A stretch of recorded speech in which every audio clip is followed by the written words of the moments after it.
আমেরিকার অত্যাধুনিক যুদ্ধবিমান যেগুলোকে বলা হয় বিশ্বের সেরা, তাহলে সেই আমেরিকাই কেন ভয় পায় একটি রাশিয়ান জেটকে? কি এমন আছে এই বিমানে যেটা আকাশে উঠলেই বদলে যায় পুরো যুদ্ধের হিসাব? এই বিমানটির নাম সুখোই 35। রাশিয়ায় তৈরি এমন এক যুদ্ধবিমান যেটা শুধু শক্তিশালী না, বরং আকাশে এক ধরনের বিস্ট। দেখো, আমেরিকান যুদ্ধবিমান যেমন F-22 রাফটার বা F-35 লাইটেনিং, এগুলোকে তৈরি করা হয়েছে স্টল টেকনোলজির উপর ভিত্তি করে, মানে শত্রু রাডারে ধরা না পড়ে গোপনে আক্রমণ করে। কিন্তু রাশিয়া একদম ভিন্ন পথে গেছে। সুখোই Su-35 তৈরি করা হয়েছে সরাসরি ডোমিনেশনের জন্য। এটার সবচেয়ে ভয়ঙ্কর ফিউচার হলো থার্স্ট ভেক্টরিং নজল, মানে এই বিমানটা এমনভাবে ঘুরতে পারে যা সাধারণ জেট কখনোই পারে না।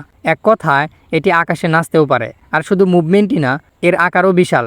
আমেরিকান জেট যেখানে ছোট ও হালকা, সেখানে সুখোই 35 অনেক বড় এবং ভারী। কিন্তু কেন এমন?